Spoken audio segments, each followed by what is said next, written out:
Good morning to all of you students. I hope I am audible to all of you. Yes, ma'am. Yes, thank you. So all of you must be all set for your prelim exams, which is going to begin from Monday, and you must be preparing, right, Yes, ma'am. with Yes. full energy for your prelim exams. And your school also is supporting you, guiding you, encouraging you by arranging guidance lectures. So I should appreciate your school also for giving you wholehearted support to you for your examinations. Okay. So without wasting any time, we'll start right away. Okay.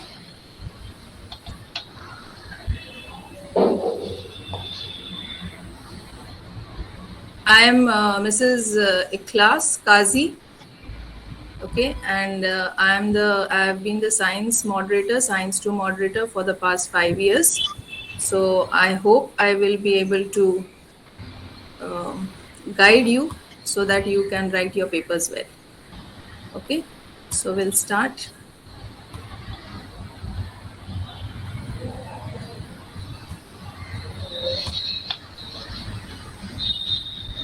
Now, first of all, before I start,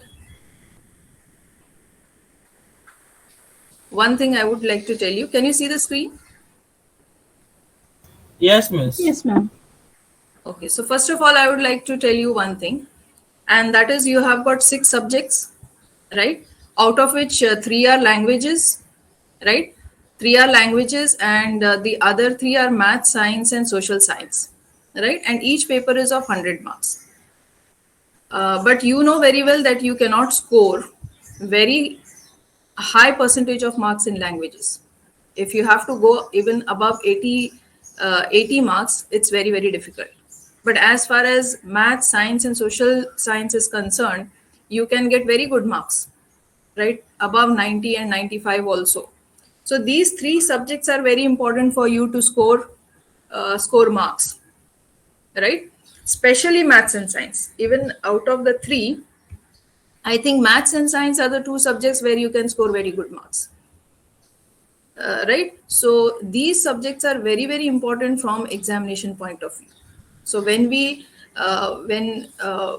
you are studying, you have to keep this in mind, that these are the subjects which are going to hike your percentage. So you have to uh, give more time. I will not say more time, but you have to consider this aspect, right, for having a good percentage.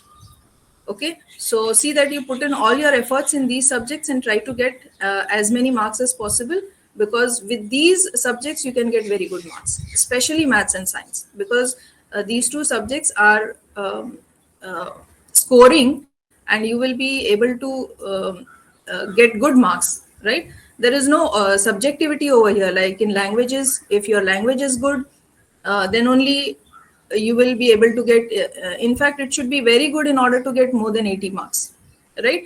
But for maths and science, if the answer which you have written is correct, you get full credit, isn't it? So for language it is not like that. It depends upon the examiner. There may be an examiner who will give you more marks and others who will not give that many marks. So that subjectivity is there in languages, which is not there in maths and science. Okay, so we'll start right away with science and technology. Now, first of all, you know that science is divided into 2 parts, part 1 and part 2, right? Science and technology, paper 1 or part 1, and paper 2 or part 2. And each paper, you know, written paper is of 40 marks. That is, your board paper will be 40 marks, and internals you have 10 marks, right? Now, what is important is these 10 marks over here. 10 marks of science 1 and 10 marks of science 2. These are the internal marks. For these internal marks, you know, you have to submit the project, right? You have to complete your journals, and the remaining journals will carry 4 marks and project will carry 4 marks, so that is 8 marks, and the remaining 12 marks is for actual practicals, right? So all these marks are given under the supervision of your school, right? So it is very important for you to ensure that you don't lose these marks. 20 marks out of 100 is quite a big number. That is 20% of the marks is with you, because if you are going to write your journal properly, submit it on time, hand over the projects on time, then you will be able to get these 20 marks under the guidance of your school. So see that you don't lose out on these 20 marks. You have to make sure that you get full 20 out of 20, because the remaining 80 marks will depend on your written paper, and you don't know what is going to come in the written paper, right? So you have to ensure that these 20 marks you get right away without any without losing out on any of the marks. Okay, so now we come to the written paper, which is 40 marks of science 1 and 40 marks of science 2. Now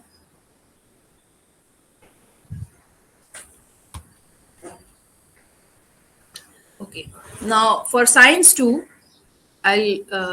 science 2, you can see this is the index page of your textbook, right? You have got 10 chapters.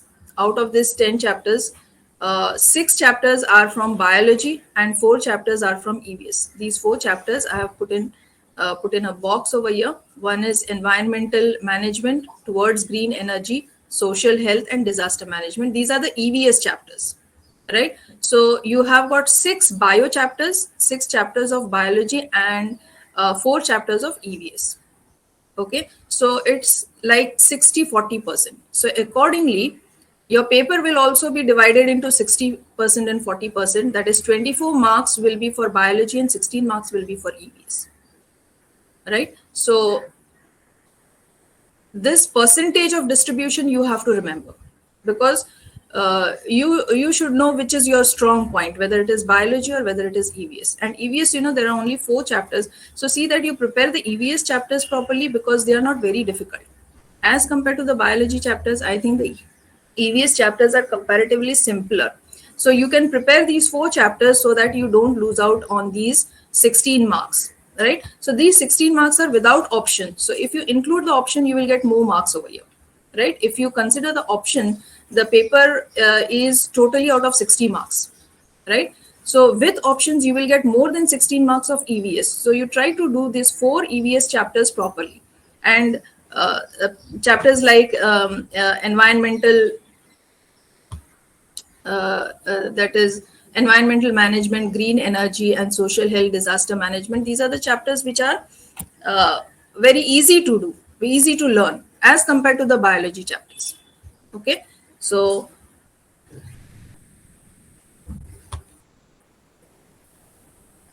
okay, now here I have shown the chapter wise weightage. Now I think many of you may not have come across the weightage given to different chapters. If you look over here on the left side, you have we have science and technology part 1 chapters, and science and technology part 2 on the right side, and the weightage for different chapters is given. If you have got the weightage, well and good. If you don't have the weightage, then you can just take a screenshot or just write it down, so that you know which chapter carries more importance, right? Here you can see both marks with and without option I have written, right? So this is the weightage which has been given by the board.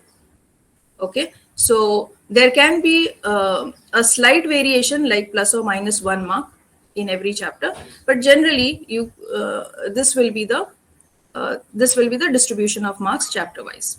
Okay, so if you see for science 1, effects of electric current, of course it will be a lengthy chapter also, that is why the weightage is more, but this is the chapter which has got more weightage, chapter number 5, chapter number 4, that is effects of electric current. Then same way, chapter number 6, infraction of light, that is also a very lengthy chapter. And then carbon compounds. So here also in science 1, science 1 is made up of physics and chemistry, and just like part 2, Physics is more and chemistry is less. So physics will be 60% and chemistry will be 40%. So same type of distribution you will find in part 1 as it is in part 2. Okay. And in part 2, you can see chapter number 3, that is life processes part 2. That is also a lengthy chapter. And environmental management. See, environmental management is not a very big chapter, right? It's very short. So 7 marks with option will be from this chapter. So see that you prepare this chapter properly.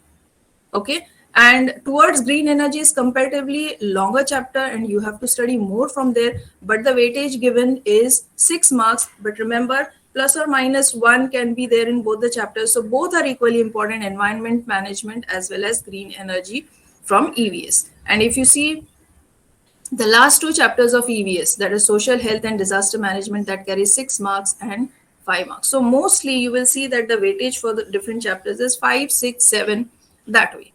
Okay, so there is not much variation, or you can consider, you can just think that almost equal weightage will be there for all the chapters, almost just 1 or 2 marks difference is there. So all the chapters are equally important, actually speaking, right? But there are a few chapters where the weightage is very, very less, like say first chapter, heredity and evolution, only 5 marks are allotted, right? Then social health, disaster management also with option 5 marks are allotted. So that is because these chapters are not very lengthy, right? Otherwise, I think all the other chapters will have 6 or 7 marks with option. Okay, so the same way you can just go through the marks that are allotted to science part 1. Okay, shall I go on to the next one? Yes, yes, children, are you all there? Yes, ma'am. Okay, next we go to the paper pattern. Right now, I don't think so you have written any offline papers so far in school, isn't it? So generally what happens, we start with this paper pattern right from 9th standard. So you get used to the paper pattern. But now, since you have not written offline papers, you are not even thorough with the paper pattern. So first of all, let us discuss this paper pattern. This paper pattern is same for science part 1 as well as for science part 2. Now here question number, how many questions are there? There are totally 4 main questions, right? Question number 1, 2, question 3 and question 4. Question 1 is a 1 mark question. Question 2 is 2 mark question. Question 3 is 3 mark question and question 4 is 5 mark question. Okay. Question 1 is divided into A and B and question 2 is divided into A and B, whereas question 3 and 4 is not having that type of sub question. So question 1 is A part is MCQ, that is multiple choice questions. Now when you see the board question paper, it will be very clearly mentioned. Okay, we'll discuss in detail afterwards. First, let us see the broad classification. Question 1A MCQ, how many questions will be there? There will be 5 questions and totally 5 marks. So each question carries 1 mark. Okay, and question 1B is objectives other than fill in the blanks. Now you know that MCQ questions are mostly fill in the blanks, right? There may be certain question type of statements also, but mostly it is like fill in the blanks. So in question 1B, you will not get fill in the blanks, but you will get objectives other than fill in the blanks. So what type of objectives can be there, that we will see later on. But remember, here you will not get fill in the blanks, you will get different types of objectives in question number 1B. And here also there will be 5 questions and 5 marks. Then we come to question number 2, that is of 2 mark questions. A part is giving scientific reasons and B part is answer the following questions. Now, scientific reasons, here there will be totally 3 questions, out of which you have to attempt 2. So that comes to 4 marks. And question 2B is answer the following questions. There will be 5 questions and you have to attempt any 3. Okay, so 2 questions you can leave out from here. So ample choice is there. So you can choose which questions you know best and write the answers properly. Okay, so 2 marks, so that is 6 marks totally. 3 questions you have to attempt, so that comes to 3 2s are 6 marks. Question number 3 is 3 mark question. There will be totally 8 questions. Okay, and you have to attempt only 5. So here also the choice choice, you have a good choice over here, right? You can leave out, if you don't know, you can leave out 3 questions and you have to attempt only 5. So 5 threes will give you totally 15 marks. And question number 4, this is a long answer question, right? And that is of 5 marks. 2 questions will be given to you and only one you have to attempt. Okay, so you can see that question number 1 is of 10 marks, question number 2 is totally 10 marks, question number 3 is 15 marks, and question number 4 is of 5 marks. So this will be the distribution of marks question wise. Okay, so question number 1 is 1 mark question, so there you don't get any half mark, right? Whether it is MCQs or objectives, either you will get 1 mark if you have written the correct answer, or if you have not written the correct answer, then you get 0 mark. There is no half mark over here. Okay, so question number 1 is 1 mark, then question number 2 2 mark, 3 mark, question number 3 and question number 4 will be of 5 marks. So if this is clear, we'll move on to the next one. Yes. Yes. So this is the paper pattern. This paper pattern will be same for both science paper 1 as well as science paper 2. Okay. Now we'll see each question in detail. See, question number 1A is MCQ. So there are 5 questions, right? And all the 5 questions you have to attempt. Each question will carry 1 mark. Now, when you are writing MCQ, what is very, very important is that you are not going to write any statement. You are not supposed to write the statement, and you are not also supposed to write the answer. That is the answer which is given in the option. You should not write the statement which is given in the question, and you should not write the answer which is given in the options. You just have to write the question number and the option number. So I have just taken a pic over here from one of the books.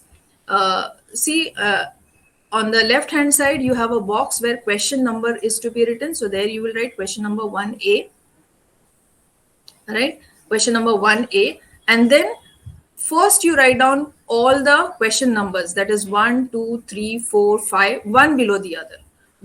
Please don't change the order of the questions, right? It is possible that you don't know the second one. So after the first one, you are attempting the third one, right? And then what will you do is after the first one, you will write the third one. So my suggestion is that please don't do this. Why you should not do this? Because see, once the model answer is given to the examiner, the options which are there. Now here you can see what are the options. First one is C, right? Second one is also C. So C, C, A, B, D. So this is the order. So this order gets fixed into the mind of the examiner. C, C, A, B, D. So when the examiner is correcting your paper, this order of options is there in her or his mind, right? C, C, A, B, D. Now what happens if you change the order of the questions, then the order of the option also changes. And if by your bad luck, if the examiner does not notice that you have changed the order of the questions, then you will get, your answers will not be marked as correct. You may get it wrong. Okay, so see, you may think that how can the examiner be so careless, right? But see, there are constraints which even the examiner has to face. We will not go into all that, but you have to understand that it is the one who is benefiting or losing is you, right? So you have to make things easy for the examiner, isn't it? So you make things easy for the examiner will make things easy for you. That is by giving you proper marks. So it is just like a symbiotic relationship. Don't think that you are doing any favor to the examiner by writing everything systematically. You are told to write it systematically, not for the sake of the examiner, but for the sake of yourself. Because later on, if you have to go for a revaluation or rechecking, then it is going to consume more time. And by the time you get the result of that, maybe even your admissions are over and the marks don't matter much. So it is your duty to see that you simplify the work for the examiner. right? So as I said, it is a symbiotic relationship. You help the examiner and the examiner helps you, right? So it's a give and take relationship. So it's easy for you as well as for the examiner. So if suppose now you may say, I don't know the second question, I don't know the answer to the second question, so what should I do? Leave it blank, or you come and you write it afterwards, isn't it? Write question number 2, leave that uh, option number, don't put the option number, do the third one, fourth one, fifth one, and later on if you can get the answer, or if you want to write down some answer, you can write it down at the proper place. So don't change the order of the questions. Okay. No statements to be written. If you read the question carefully, it will be mentioned, write the option number against the question number. So when the instruction is clearly given to you to write only option number and question number, don't go on to write the statements, right? Don't overdo any of the things. Follow exactly what is given in the instructions. Okay, so don't write statements. And second is no cancellation or overwriting. See, if you cancel or overwrite, it is considered as you are not sure of the answer, or you have copied from somewhere. Okay, so and moreover, because it is an objective type of question, you should not overwrite and you should not cancel and rewrite. Okay, so but suppose you made a mistake and there is no way, then you cancel the full thing, and below this you leave some space after question number 1A, so that in case you make a mistake, then you cancel it. Suppose third one says third A, you made a mistake, instead of writing A you wrote D, or it is looking like D, now you want to change it, so cancel third A and below you write the answer for third A. Okay, don't overwrite it there itself. Okay, then choose only one option. Write in correct order. I already told you, choose only one option. Now some students, they are confused, they may be confused between two options, say whether to write B or whether to write D. So then what do you do? Here you will write question number 5. Here you will write D, and at some other place, maybe on the last page, you will write question number 1A, fifth answer is B. So you may write two different answers at two different places, or here itself you may write B or D. So that is not the way to answer the question. You have to choose only one option. Either you choose B or you choose D, whichever you feel correct. If you write both, even if it contains the correct answer, you are not going to get any marks. It will be marked as incorrect, and you are going to get 0. So there is no point in writing two answers. And if you write at different places, say on the first page you have written one answer, and second last page you have written another answer, okay, then only the answer which has been written earlier will be counted for correction, and the one which has been written later on will be marked as rewritten. Okay, and it will not be evaluated also, whether it is right or wrong. Nothing will be marked, and it will just be crossed out, and a comment will be put over there as rewritten. Even if it is correct, you are not going to get the marks. So you have to choose only one option, and you have to write only once. So these are some of the instructions that you must keep in mind for MCQ. Is that done? Any doubts over here? No, ma'am. No, ma'am. Okay, we'll go to the next part, that is question number 1B. Here I told you question number 1B, you have got five questions which are all objectives, and these are the examples of some types of objectives that can be asked. Okay, one is find the odd man or find the odd one out. Then complete the correlation, or it is called as analogy. Then you can have match the column. Then true or false, name the following, give the full form, that is also called as expand. Then who am I type of questions. Then identify, picture may be given, you may be asked to identify what the picture is. Then flow chart may be given where there is only one blank. Okay, so here also I told you these are objective type of questions. There is no half mark over here. So either you get 1 mark or you get 0 mark. Now see, when the first question, suppose it is odd man. Okay, find the odd one out. Okay, now when you are writing the answer, what are you going to do? Are you going to copy all the will you copy the full statement? That is, say maybe five elements are given to you, so are you going to copy down everything? There is no need. When you're writing the answer, you have to just pick out which is the odd one and write only the odd one as the answer. Are you following? Write only the odd one as the answer. Don't write all the elements which are given in the question, and don't underline, don't circle, don't cross out. That is not the way to answer odd one, right? If the question is find the odd one out, then you have to pick it out and you have to write that, only that as the answer. Okay, so no cancellation, no underlining, no circling, no need to do all this. Or else it is possible that the question may be framed as circle the odd one. Then in that case, you have to write all the options, whatever is given in the question, and then circle whichever is the odd one. So read the instruction properly. If it is find the odd one or find the odd one out, then the normal method of writing is just write which is the odd one. Then there is a question over here which most of the students ask, is that whether we should write the reason. Now see, the question is only 1 mark. So, and I told you there is no half mark here. So we cannot have half mark for the answer and half mark for the reason. Okay, but if you are very confident that you know the correct reason, then you can write it.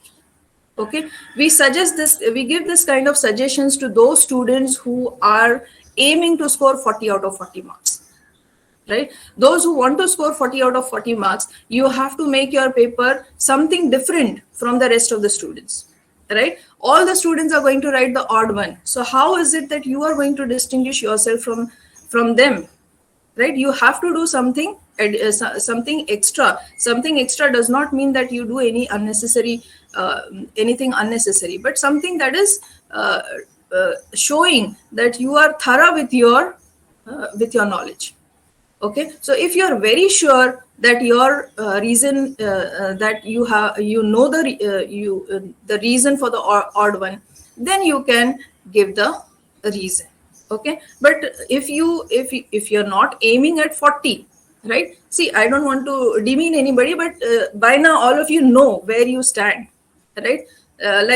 You know how much you have been scoring all the year round, what kind of a student you are, whether you are one of the topper ones and you are very good, you have been getting good marks all the while and you are thoroughly prepared, then you know that you can go for 40 out of 40 and you want to make your paper, you want to write your paper well. Good, so go ahead. Okay, otherwise generally we don't advise all the students to write the reason. Okay, so because it is not going to fetch you any extra marks also. Then we go to the next one, that is complete the correlation. Now here it is important to write the complete correlation that is given over there. Okay, and when you are correlating, what is important is you have to give the correct correlation. You have to give the correct, you have to see what is the correlation between the pair of words that is given, and accordingly you have to give the answer for the other pair so that the same correlation is established. Are you following? So say for example, suppose it is given as Mendeleev's periodic table, right? Mendeleev's periodic table and atomic weight. And then the next correlation that you have to complete is a modern periodic table and then dash. So what would be the correct correlation? It is the atomic number. Atomic number. Correct. So you have to see what is the relation between the given pair, and the same relation should be established in the second pair. Let me give you one more example. Suppose it is given that, suppose it is earthworm and annelida. Okay, and the second pair out of that, suppose it is given a snake. So what will be the correlation over here? How will you complete it? See, earthworm belongs to phylum. Earthworm belongs to phylum Annelida, right? Earthworm and Annelida is given. Then what about snake? To which phylum does it belong? Yes, children? Which phylum does it belong? Reptilia. It belongs to? Yes? Reptilia. See, Reptilia is a class. It is not the phylum. Right? Reptilia is not the phylum. Reptilia is a class. Are you following? So here, see, these type of tricky questions are asked in objectives because you directly get 1 mark over here. So you have to see properly when it is animal and phylum in the first relation, then in the second relation also it should be animal and phylum. So snake belongs to which phylum? It belongs to phylum Chordata.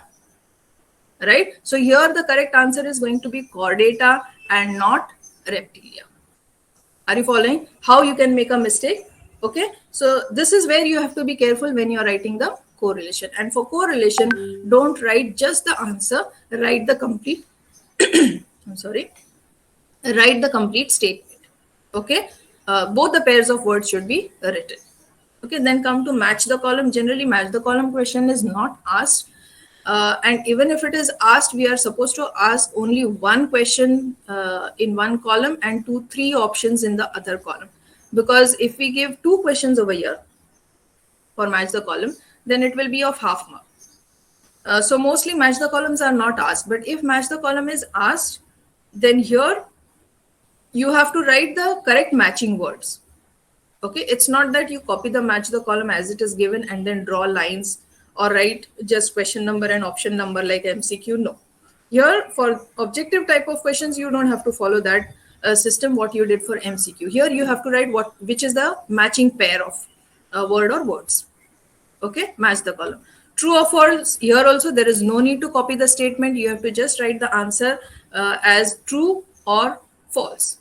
Okay, whether it is true or whether it is false, that much is enough. Again here, the same question will arise. If it is false, should we write the correct statement?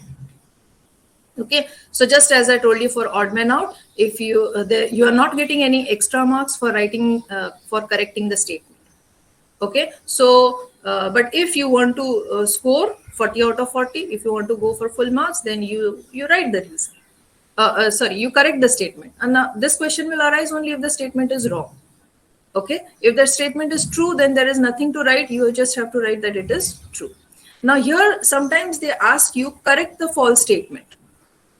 Yes, true or false is not sometimes asked straight away, right? Whether true or false. Sometimes they will give the statement and they will tell you correct the statement. So when you're correcting the statement, don't write false, right? Because it is false. It is understood that it is false. You are not asked whether it is false or whether it is true. The question was to correct the statement. Then you have to write the correct statement. Are you following? So that way also true or false can be framed.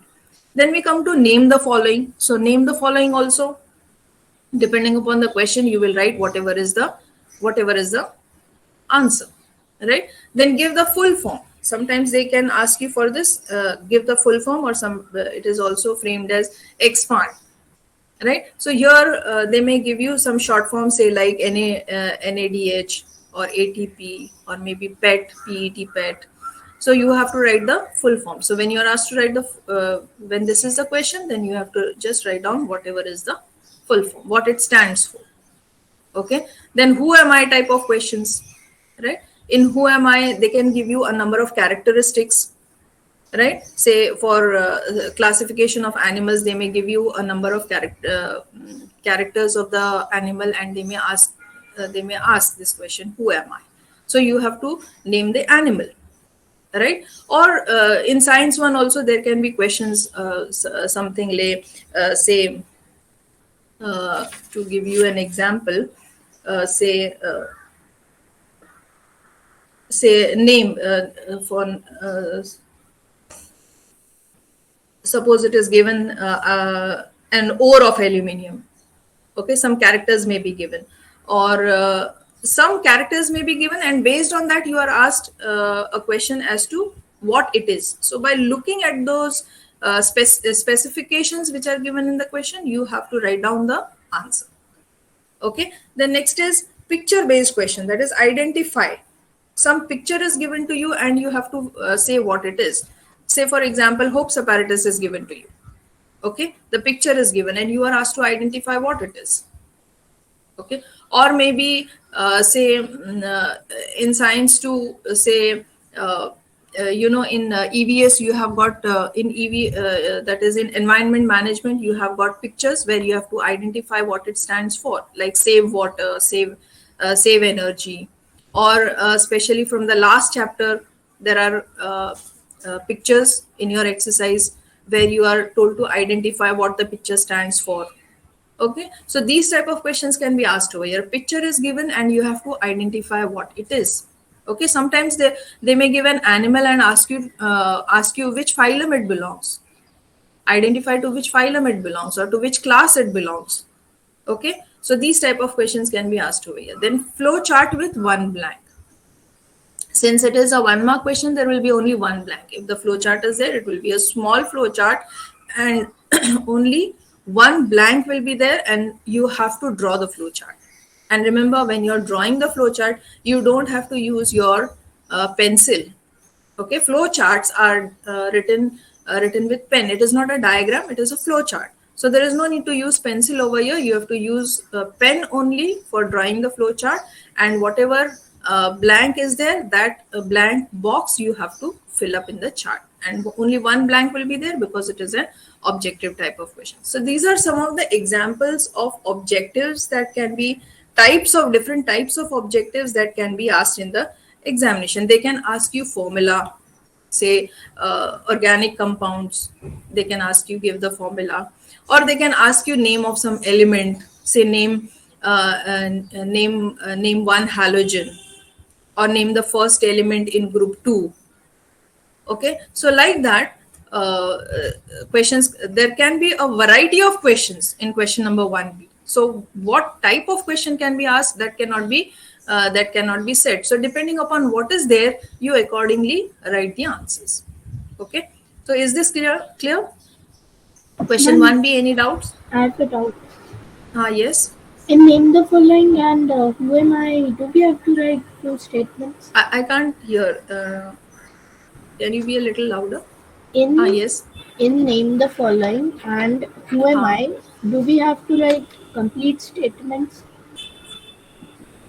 No, name the following, you have to just name whatever maybe instrument is asked, animal is asked, or element is asked. You have to just name, give the name. Okay, ma'am. Thank you. Who am I? You will write I am so and so. Okay, the question is who am I, and the characters are given, specifications are given. You have to write I am so and so. Say I am this animal, or I am this instrument, or I am this element. Okay, so that is how you will answer who am I questions. Then we'll go to question number 2A, that is give scientific reasons. Now here in question number 2A, I told you there are totally 3 questions, out of which you have to attempt only 2. Okay, now in these 3 questions, one will be from biology and one will be from EVS, and the third one may be either biology or EVS. Okay, so this combination is like 1 bio 2 EVS or 2 bio 1 EVS. But one thing is there will be one question definitely from EVS out of the 3, and one definitely from bio, and the third one may be either of the 2. Okay, so if you think that the questions that are given, if you feel that the EVS questions are easy for you, attempt EVS. Okay, but what I suggest is, if you know the answer, suppose you know all the 3 answers, okay, you should attempt all the 3 with the options. That is, you're not very sure where you may lose marks in give reasons. See, in give scientific reasons, what is the problem? In scientific reasons, answers are not given directly in the textbook. You have to frame the answers, right? You have to find the answers. You may have to refer to maybe some other books also, like you may be referring to digests or maybe notes given by your classes, right? By seeing the notes and other references and the textbook, you have to frame a proper answer for give reasons. And give reasons is for 2 marks. So at the most you can have 4 points. Now here onwards, now question 2 onwards is not an objective, it's not objective, right? Now the subjective part has started, right? So here onwards, from question 2 onwards, you have to write the answers point wise answers. Whatever answer you write, put point number 1, point number 2, point number 3, according to your understanding. If you feel it's a new point, put the next point. Okay, and here at the most you can minimum you should have 2 points, and at the most you can have 4 points. Please don't go to write half a page or 1 page answer for 2 marks. That is not expected, because I'll tell you what will happen. If you write 1 page answer for 2 marks, the examiner is not going to read the answer. That much time he or she is not having. So what they will do is they'll just put a tick mark for the answer and put 1 mark and proceed to the next question, because you are not expected to write such a big answer. When you write such a big answer for just 2 marks, it means that you don't know what is to be written, right? If you know what is to be written, you will be specific. So when the question is of 2 marks, see that you write maximum 4 points. It depends upon the question, how many points you are going to write. Whether you're going to write 2 points, or sometimes you may there may be 3 points, because if there are 3 points, then the distribution will be like 1 plus half plus half. Okay, so distribution of marks will be 1 plus half plus half. If there are 4 points, then the distribution will be half plus half plus half plus half. That is half mark for each point. Okay, so there cannot be more than 4 points for a 2 mark answer, for a 2 mark question, right? Whether it is give scientific reasons, or whether it is the next part, that is B part. Okay, everywhere maximum you can have only 4 points. And when you write for scientific reasons, you have to write scientifically correct points. You just cannot write anything over here. You have to write scientifically correct points. And as far as scientific reasons are concerned, first prepare the exercise questions, because there can be a number of give reasons which can be set from within the lesson also. But first you go for the exercise questions. And when you are preparing for scientific reasons, please first make a note of all the give reasons. Note means write it down in your notebook, because when as I told you, this answer is not there directly in the textbook. So you have to prepare for the answer, so that when it comes in the examination, you should be immediately able to write down what are the points. You are not going to sit and think in the examination hall as to what points I am going to write and how I am going to write. Okay, so all the give reason answers, you please first prepare in advance. And when you are preparing, prepare the exercise questions first, because this year we are not expecting a very difficult paper, right? Because of this situation, all of you know. And most of the teaching learning was through online, and you don't have much exposure to writing answers. And also we are not expecting a very difficult answer. Maybe most of the questions that are asked will be from the exercise. Okay, that is what we are expecting. But even if it is even if the paper is slightly difficult, or if the question is from inside the lesson, maybe the assessment will be easier, right? Lenient.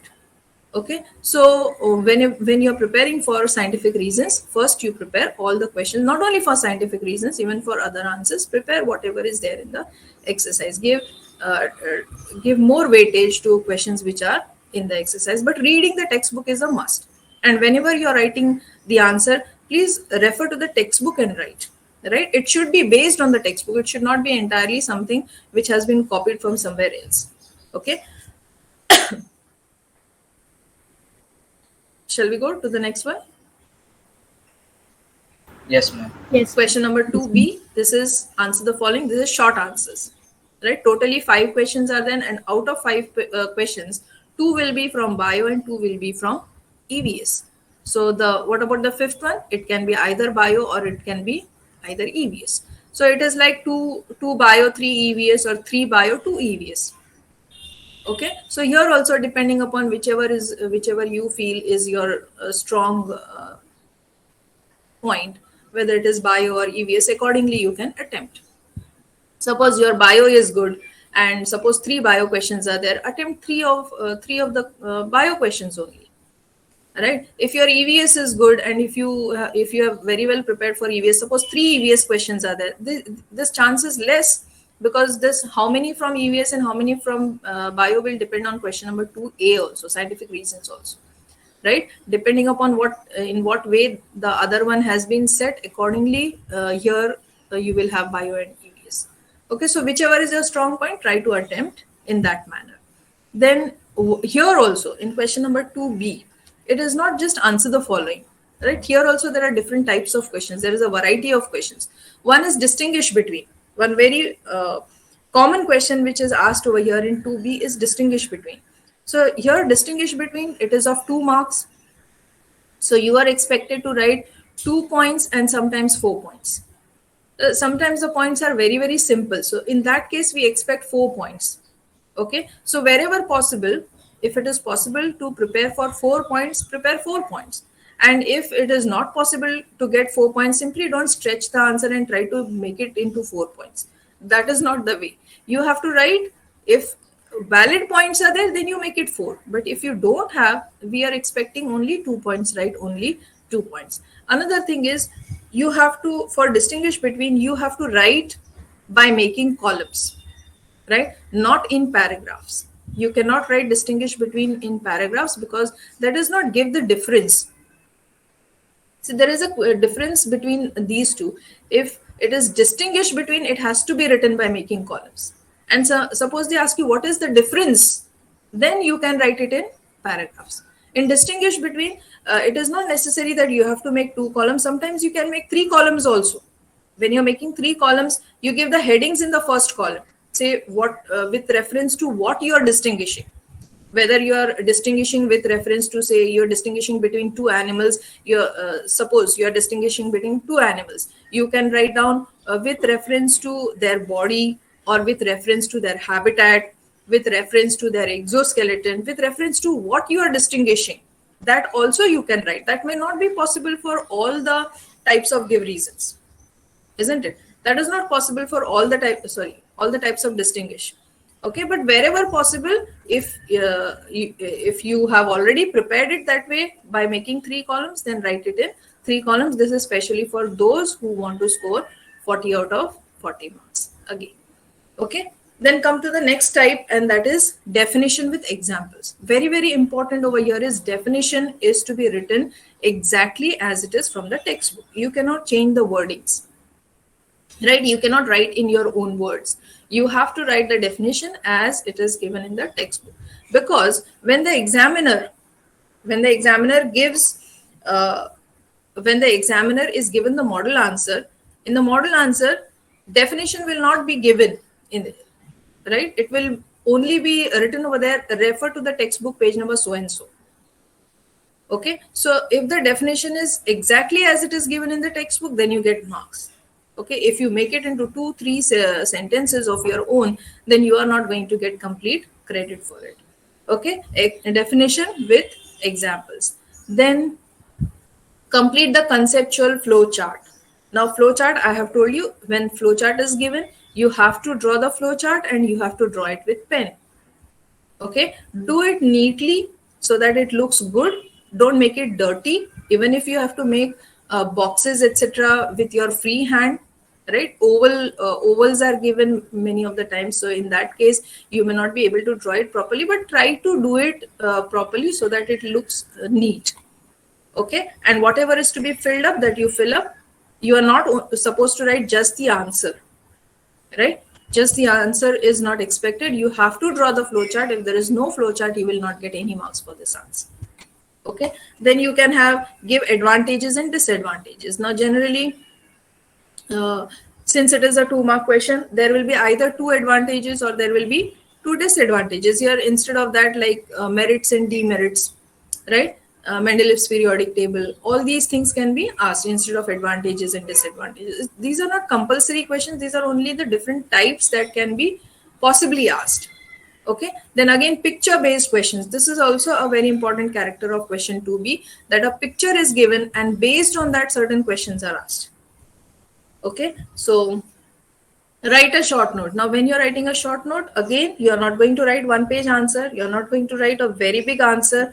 When you, even if it is a short note, don't write it in paragraphs. Make points and write the short note. Okay. Suppose, say, since it is for 2 marks, how many points we are expecting? At the most 4 points. Right? Even if it is a short note, because it is only of 2 marks, suppose it is coming for 3 marks, then you can write more points. Okay, but this is only 2-mark question. So in 2 mark, what type of a short note can be asked? They can ask you, say, what is surrogacy, or write a note on surrogacy.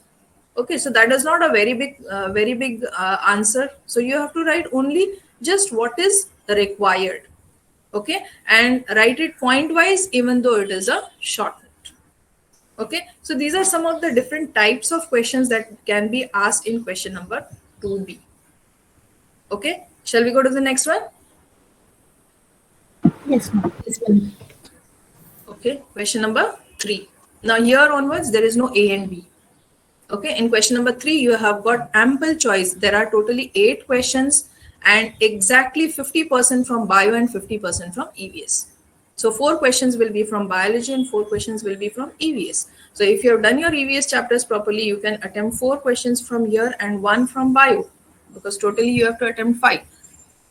Or if your bio is very good, you can attempt all the 4 bio questions and 1 you can pick up from EVS. Okay. Here also in all the questions, I want to make one thing. I want to specify one thing, and that is that don't change the order of the question. This I have told you for MCQ also, even for other questions. Say you want to attempt out of 8 questions. Suppose you are attempting 7. Okay, 1 you don't know. You are very sure that you don't know anything about this answer and you are not going to write anything. So suppose you are omitting the 3rd one.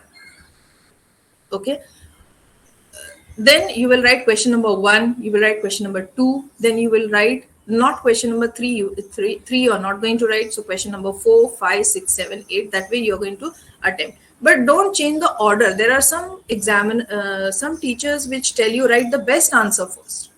I am not of that opinion. What I feel is that the examiner has got in his mind the questions in the order, the way it is in the question paper, right? That in the paper, question number 1 was this, question number 2 was this, question number 3 was this. So that order is fixed in the mind of the examiner. So don't change the order of answers also. When you're writing the answers, if you want to write, say, one answer afterwards, right? If you want to write, say, question answer number 2, you feel that you're not very sure, or you have attempted 5 questions already. Okay, suppose you have attempted 5, but you are going to attempt 3 more. That is all the 8 questions you want to attempt. But second question you are going to write afterwards. So what you do is leave space, right there, question number 3 you have attempted first, then write second, leave space for it, and then write the 3rd one. So by that way, you will not be changing the order of the questions. You leave the space, and after all the compulsory questions you have answered, then come back. That is, after the paper is over, come back and try to write all the optional question answers that you want to write. Suppose you don't get time to write, then what will you do? Just take a scale and pencil and cross out that portion. Cross out means don't put a cross, just put a slanting line. Just score it out. Okay, don't make it dirty by putting crosses everywhere. Just put a slanting line to show that you are not, you have not written any answer over there. Don't leave it blank also. Okay, so leave blank spaces so that you don't have to change the order of the questions. If you change the order of the questions, then the examiner's mind also gets confused as to which question, which answer, and where question number. And please put the question number properly. Okay. If you put the wrong question number, then there also you may have a problem, because the examiner is supposed to enter all the marks question number wise. So after first you wrote 5th, then you wrote 3rd, then you wrote 8th. If you write in such a haphazard manner, then the entry for the examiner also becomes very difficult. If you have written in order, then the entry also goes in order and things become easy for the examiner. Now here, this question number 3, what is the difference between question number 3 and question number 2? How you are going to distinguish it? First thing is, Okay, let us see what are the different types of questions that can be asked. 2 and 3, question 2b and question 3 will almost have similar type of questions. One is complete the chart, but here, complete the chart means here there will be more empty boxes, right? Because it is 3-mark question. Because it is a 3-mark question, the number of empty boxes in the chart will be more. Say, for example, aerobic respiration chart, right? So there, that type of charts where more empty boxes can be put will be asked in this type of question. Then here also there can be distinguished between, but remember this is 3 marks. So when it is 3 marks, either we are expecting 3 points or maybe 6 points. Generally, 6 points we don't expect because that type of questions are not there. So generally, if distinguish between is asked over here, you have to write 3 points. Okay, and remaining same instructions you have to follow, either make 2 columns or 3 columns. Okay, depending upon how you have prepared. Then here also there can be picture based questions. Then write a short note, complete the table. So complete the table can be in question 2b also. The only difference is that here the empty boxes in the table will be less. Okay, so complete the table, then explain the concept with suitable diagram. Now generally it will not be mentioned that you have to draw the diagram. Okay, it is left to you to draw the diagram. So if you think that you can explain the concept better by illustrating it with a diagram, then draw the diagram. Okay, so that shows that see, if you see the question paper, in the beginning of the question paper itself, all the instructions are written. Draw diagrams wherever necessary. So that is left to you to decide. So you have to see that if it is a 3-mark question, you can explain the concept better if you draw a diagram, then draw the diagram. Okay, so whether it is mentioned or not mentioned, they may only ask you to explain the concept, but they may not mention draw the diagram, but you can draw. Okay, then next is read the passage and answer the question. You are very familiar with these type of passages because you are doing it in languages also, isn't it? You are reading the passage and then you are answering the questions which are given below. So you have to read the passage, and when you write the answer, please write in complete sentence. Even if the question is such a way that it is asking for just one word answer, then also you have to see that you write the answer in complete sentence. Remember, this is 3-mark question. So 3 marks you cannot just get by writing one word. So you have to write complete sentences when you write the answer. Then complete the paragraph with suitable words. Now this type of question is very common in question number 3. Complete the paragraph with suitable words. Words may be given either in the bracket before the paragraph, or it may be at the end of the paragraph after the paragraph is over. And here you are not just supposed to write the words. If you just write first blank this answer, second blank this answer, third blank this answer, then you are not going to get marks for that, even if it is correct. Okay, so you are supposed to rewrite the paragraph and fill up the words which are which you have to write, and moreover you have to underline it. That is very, very important. As I told you, examiner is not having the time to read the paragraph, because the paragraph is as such, you are copying it from the question paper, isn't it? There is nothing new to be done over there. It's just that you have to write it, copy it down, isn't it? What the examiner is interested in is the answer, whether you have written the correct answer or not. Okay, so you have to underline the answer. What was the blank? That blank you have to underline so that the examiner can see the words at a glance. Okay, not only this, in all the answers, question number 2, question number 3, question number 4, you have to underline certain important things which are called as keywords. See, when you're told to underline, some of you will underline complete sentences. If you underline complete sentences, then it's not making any sense, right? When you are underlining, why do you underline? Again, you're making things easy for the examiner. You want the examiner to just see what she wants to see or what he wants to see, right? If those keywords are found in your answer, the examiner will not even bother to read the rest of the things. Okay, that does not mean that you write anything, but still, suppose you have made a spelling mistake or a grammatical mistake, then that gets overlooked because the examiner gets to know the answers just by looking at the keywords. Okay, so you are making things easy for the examiner, and in turn, you are the one who is benefiting from it. So when you underline words in the words, when you underline, you have to underline words or group of words and not complete sentences, and underline not with pen, underline it with pencil. Okay, underlining should be done in pencil. Should we go to the next one? Yes, any doubts over here for question number 3?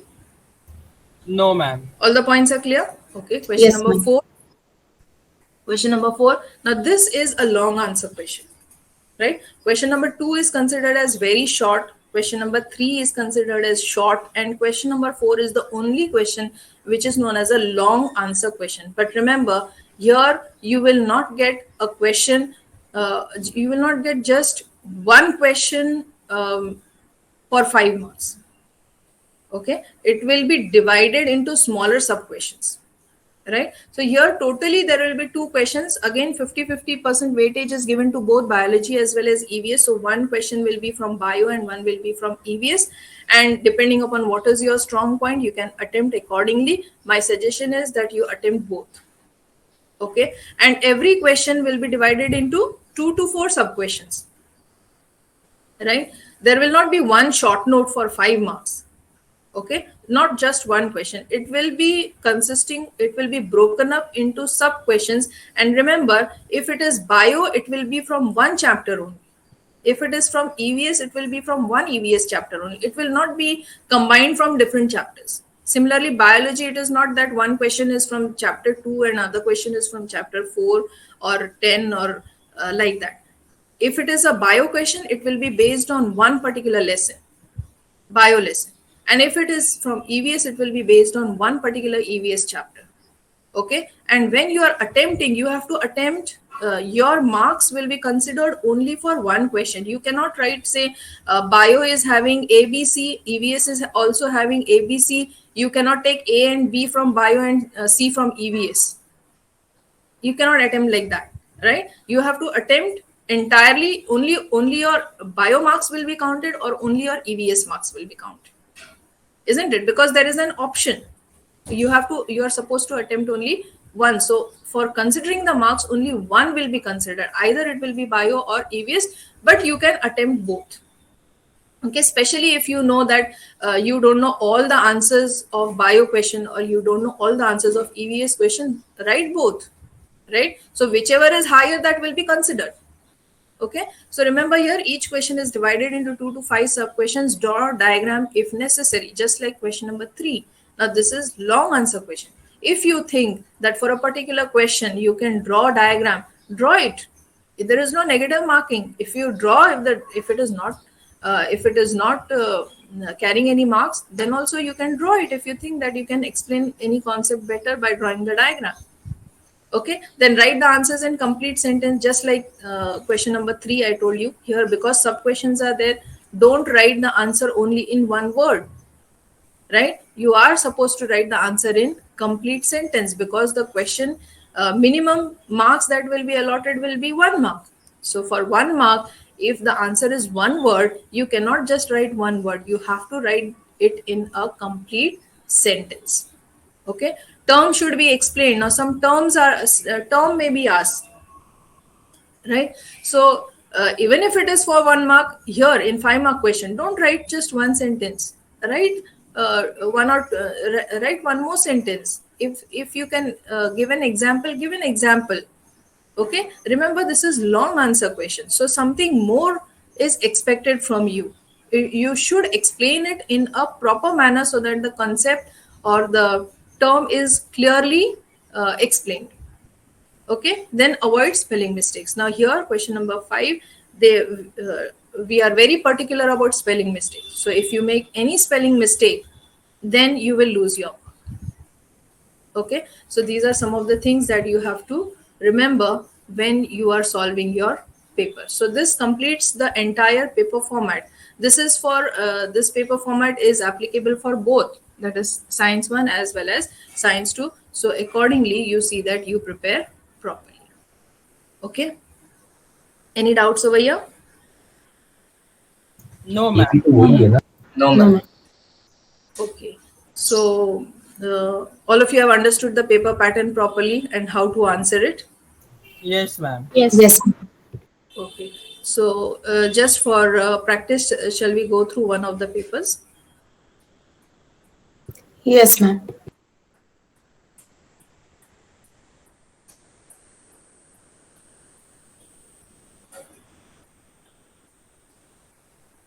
Have you all solved board papers? Yes, ma'am. I have solved. Which board paper you have solved? Last to last year. Last to last year. Okay. That is 2020. Can you see, all of you, can you see this paper? Yes, ma'am. Shall I enlarge it?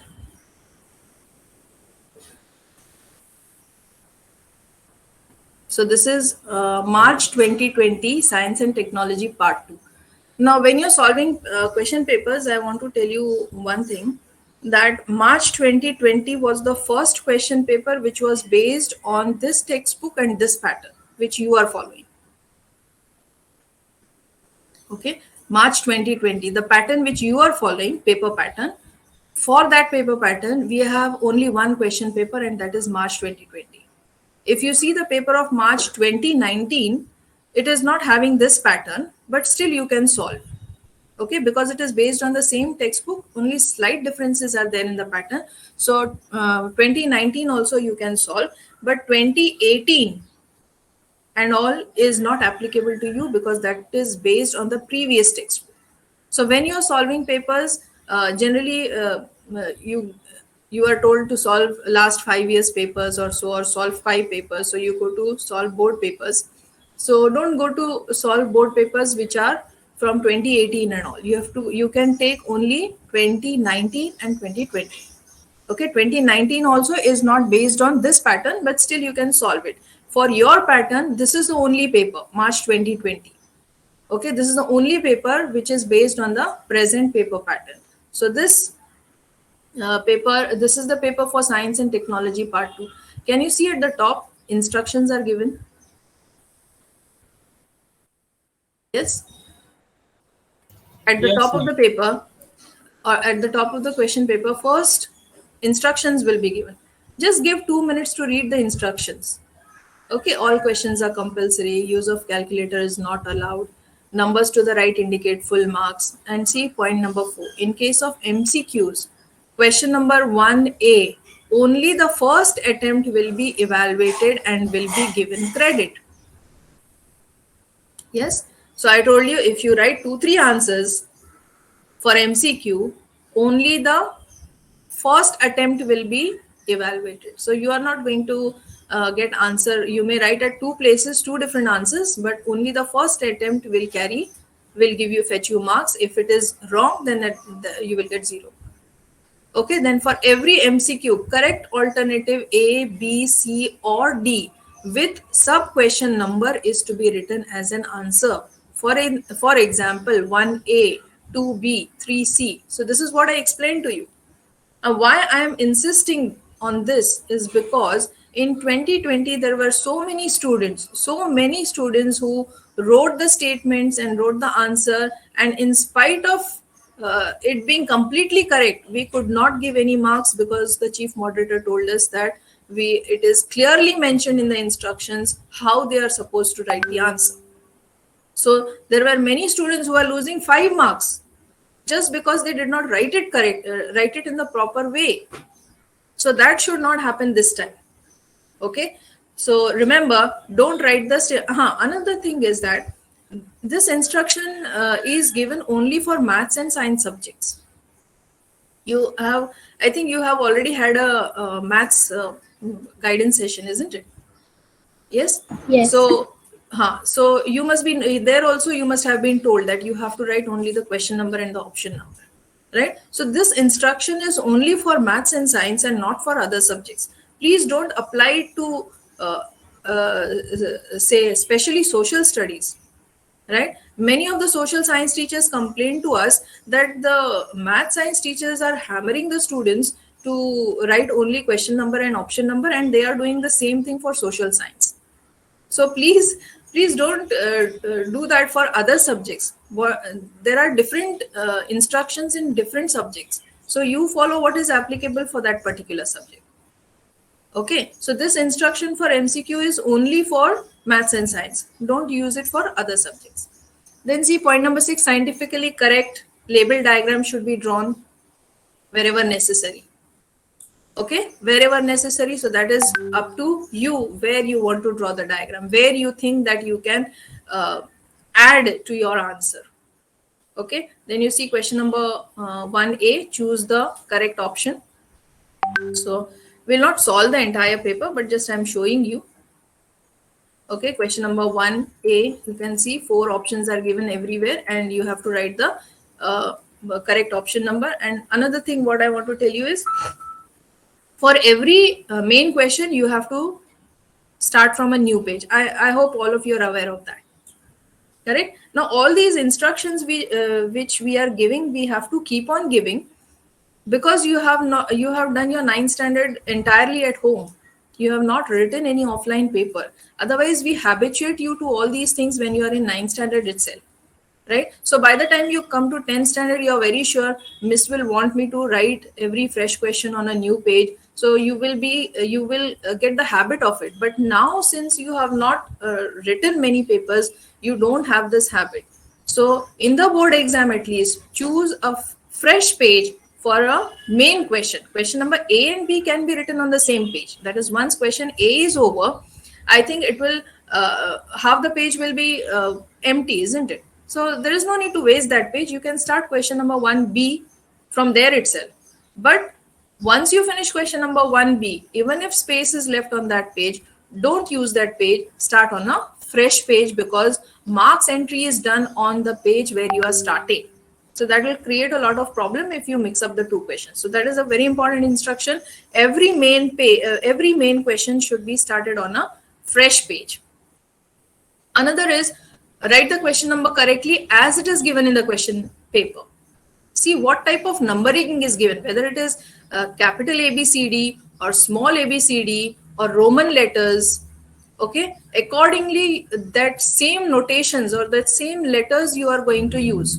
So if the options are given in capital ABCD, don't make it small ABCD, right? Because you are writing only the question number and the option number. If you are going to change the question according to your wish, say here Roman letters are used, right? 1, 2, 3, 4, 5 Roman letters are used, small Roman letters, and for options capital ABCD is given. So that same type of numbering you are going to use when you're writing the answer.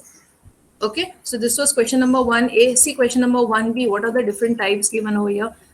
Find the odd one out.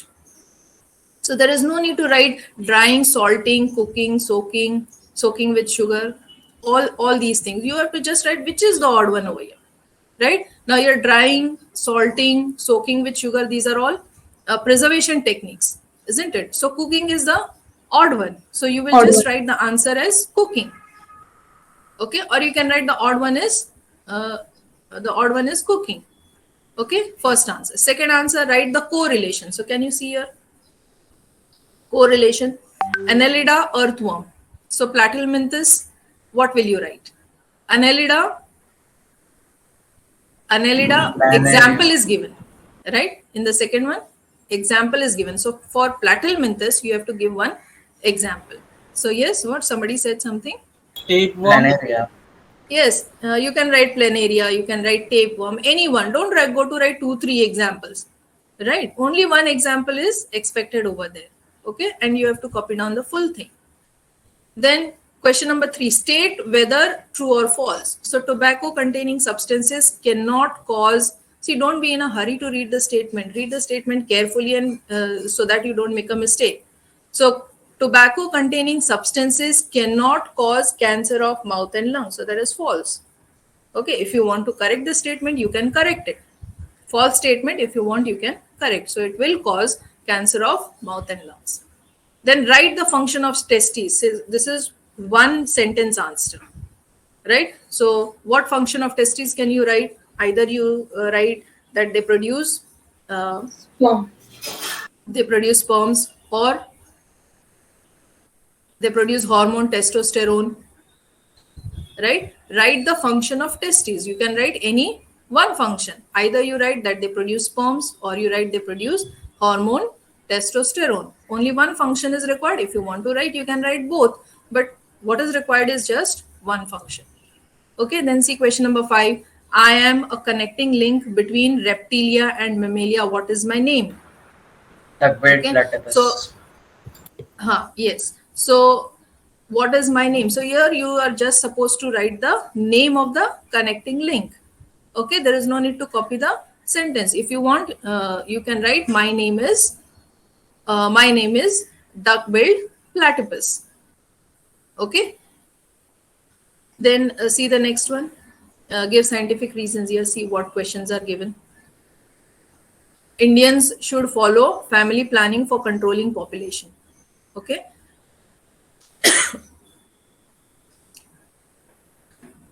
So what will you write? See here, what was expected, I will tell you. Here, first of all, you were expected to, student was expected to write the definition of population explosion. Right? Now, this part is not there this time. So this type of question will not come. But still, here you were supposed to write the definition for population explosion, and then what are the problems because of population explosion. If you give two problems, then you were getting half and half for that, and 1 mark was for population explosion. So what happened is, here many of the students explained what are the reasons for explosion, right? There are medical problems, there are educational problems, or per capita income. All these reasons were given, but the definition of population explosion was not written by any student. So many of the students lost 1 mark over here. So this was 1 plus half plus half. So only one mark was for definition, and half for giving the reasons. So there is a chance that give reasons you may lose your marks. So see that you write down the give reasons and then learn it. So then you will be very sure that you have written down all the points. Then question number 2, we feel exhausted after exercising. This is exercise question. Hydroelectric, solar energy, wind energy are called renewable energies. Okay.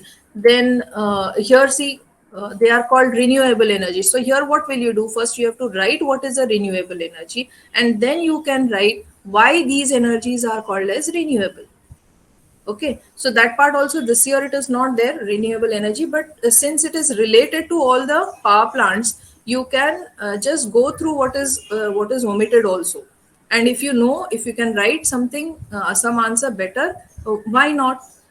Isn't it? Renewable energy is something which you should know, because that is what green energy, when you're studying green energy, then you have to know what is renewable and non-renewable energy.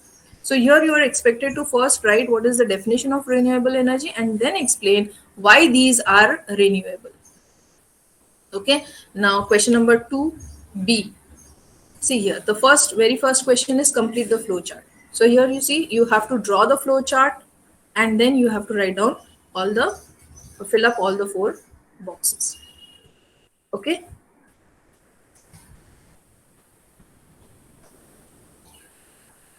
Then this was the second page.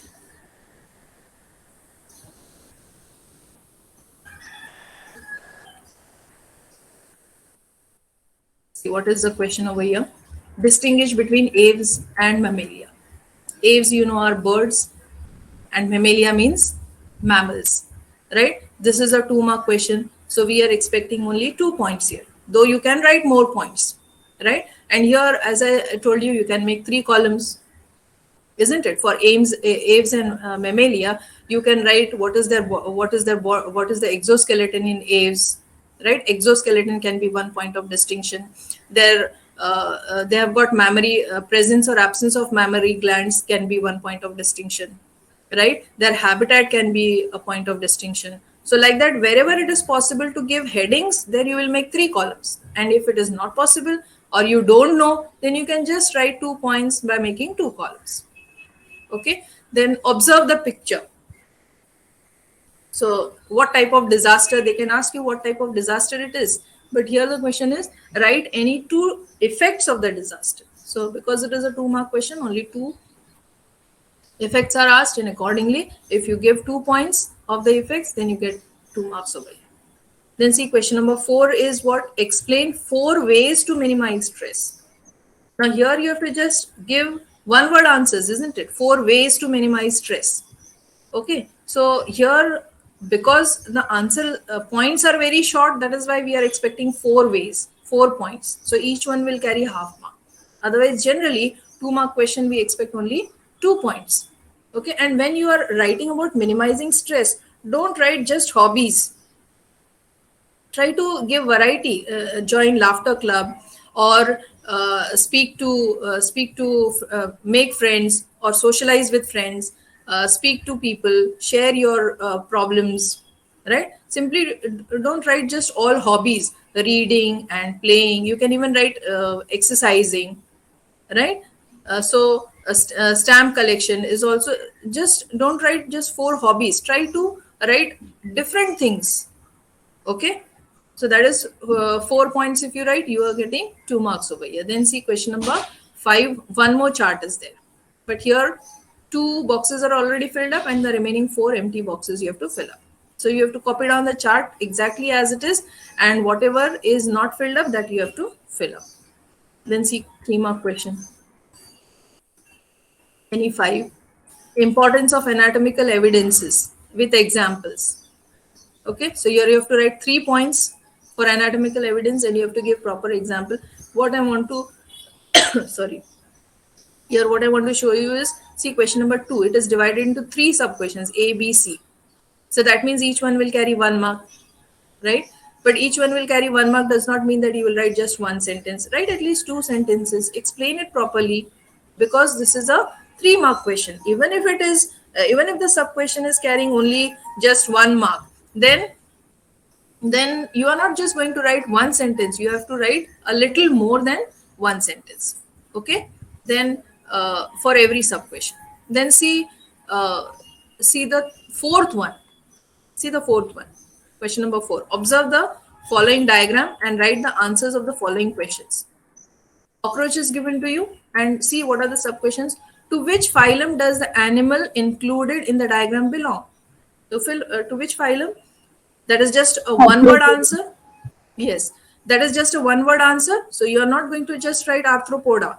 You have to write in complete sentence. Those who wrote just arthropoda got only half marks, right? And those who wrote that this animal belongs to phylum Arthropoda, or this animal in bracket cockroach belongs to phylum Arthropoda, you have to write the answer in complete sentence. Okay, so these are the places where students lose marks. Okay, what is expected? If it is a 3-mark question, you are supposed to be perfect in writing the answers. Okay, then we go to the next question, question number 5. Explain the concepts. See, it is a concept, and what is the question? Explain.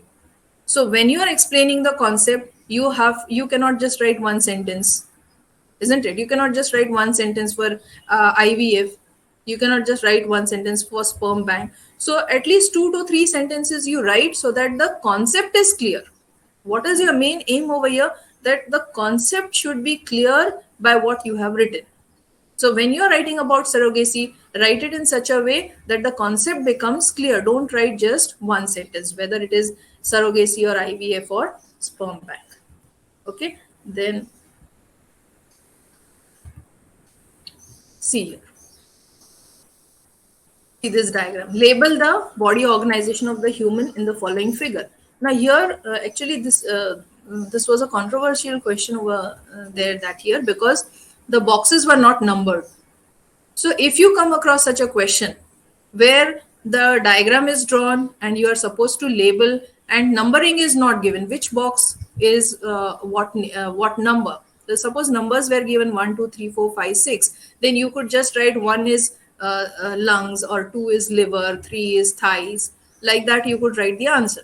But now here, number was not given. So if you come across such a question in the board examination where the diagram is drawn and you have to label and numbering is not given, then what you have to do is you have to copy down the diagram. Okay, as best as you can. Now this diagram was slightly difficult also to draw for students, but in the examination, in your exam, if you come across such a question where numbering is not there, draw the diagram and then you label the parts. But suppose the boxes are numbered A, B, C, 1, 2, 3 like that, then you have to just write what is A, B, C or what is 1, 2, 3 in one word. Okay, there is no need to draw the diagram because the question says label the, just you have to write the labels.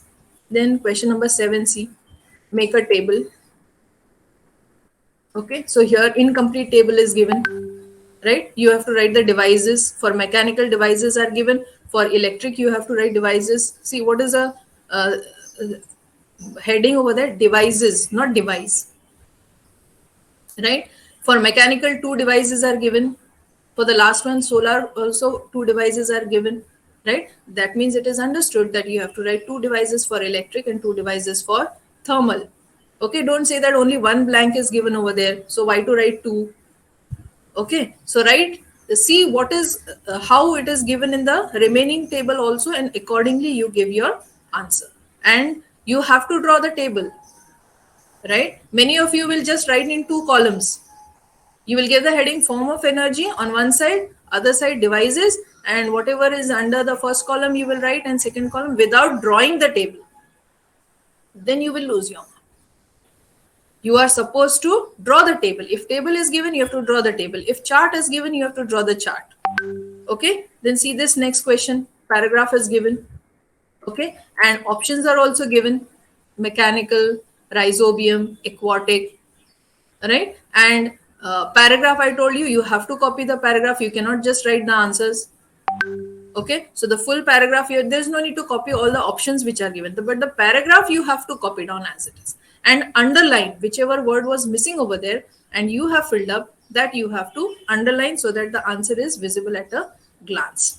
And see question number 4. Anyone you have to attempt 5 marks. See, first one is EVS and the second one is from biology. Okay, now this part, this question which is asked over here from EVS is from omitted portion for this year. So see the second one. What is bio? See how many sub questions are there? A, B, C, D, E. 5 sub questions are there. So obviously each one carries only 1 mark. Now the first question is, what is biotechnology? Will you write just only 1 sentence? No, you have to write in 2 to 3 sentences. What is biotechnology?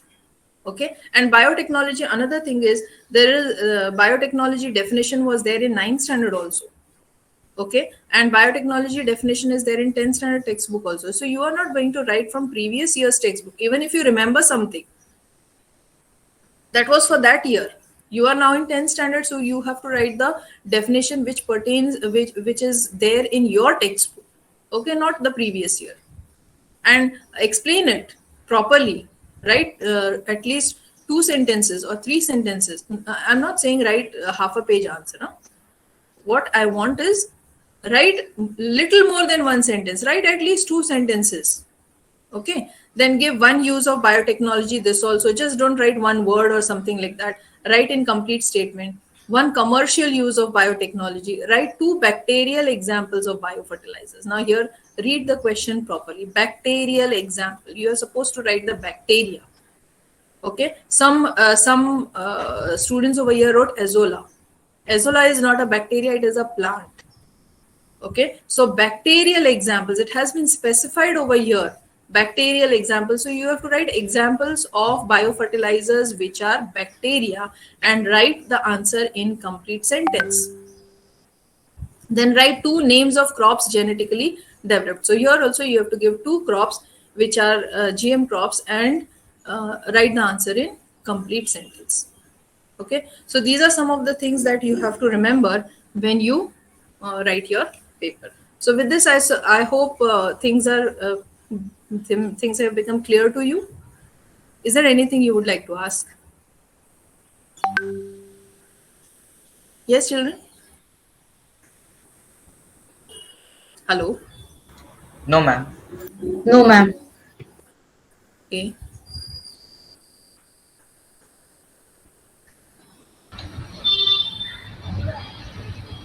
Thank you, ma'am. Thank you very much. The class was so informative and useful. I hope students' doubts are cleared. So nice. Thank you very much. Okay. And one more thing I would like to tell the students is, now that you are just a moment. Many of the students must be studying, but there are some of the students who are just waiting. They see that the situation is changing, and they are expecting the exams to get cancelled, to be cancelled. But children, be very sure that this time board is adamant. They are fully prepared and they are going to hold the examination. So please don't wait for the last moment. Don't think that exam will get cancelled. Exam is not going to get cancelled. It may at the most get postponed. And last year it got cancelled because the situation was very different, right? This year you see that even though people are suffering, there are not many casualties, isn't it? Last year when Corona was at its peak, there were a number of deaths and the situation was very bad. Now that is not so this year. So don't think that the exam is going to get cancelled. Exam is not going to get cancelled. So don't waste your time. You prepare yourself, right? Because see, if your academic journey is not ending over here, right? You are going to study further, and whatever you are going to study this year is going to be helpful to you for your further studies also. So don't keep on postponing or procrastinating. So procrastination is the thief of time, right? You're only going to waste your time or lose your time by postponing your studies. So don't do that. Okay, so prepare properly for your examinations. Okay, and I hope this guidance lecture will be useful to you, right? And I thank the management and the principal. I couldn't meet your ma'am. She's not well, that's why. She's not well. Ah. Okay, so give her my regards. So I thank all of you, children. All the best to all of you, and all the best to your school also for 100% result and good grades to all the students. Okay, wish you all the best. Thank you, ma'am. Thank you, ma'am. Yes, thank you. Thank you, ma'am. Thank you. So, ma'am, can I leave now? Yes, ma'am. Thank you. Thank you very much. Okay. Okay, thank you. Yes, bye all of you. Wish you all the best.